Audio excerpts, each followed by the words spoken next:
ኧረ ኡስታዝ በአላህ ለ10ኛው ጊዜ ተጠይቀህ አንድ ከልብ ወዳጅ በህልሙ ከመስጊድ በቧንቧ ነጭ ወተት የመሰለ ውሃ በማንቆርቆሪያ ከተህ ወደ ቤት ይዘህ ስትሄድ አየሁ አለኝ።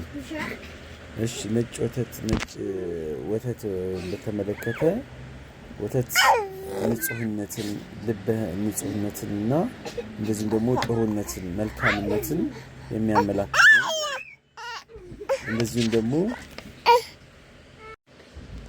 እና በትዳር ህይወት ላይ የተረጋጋ ሰላም ህይወትን መኖርን እንደዚሁም ደግሞ ሰፋ ያለ ርዝቅንና በረካ ያለው ርዝቅን ወደፊት እንደሚያገኝ ከዛ ተጨማሪ ደግሞ ባል ለሚስት ሲሰጥ ወይም ሚስት ለባል በተለይ ባል ለሚስት ሲሰጥ ከሆነ ደግሞ ከሱ ወንድ ልጆችን እንደምታገኝ ማመላከቻ ነው ለሴት ከሆነ።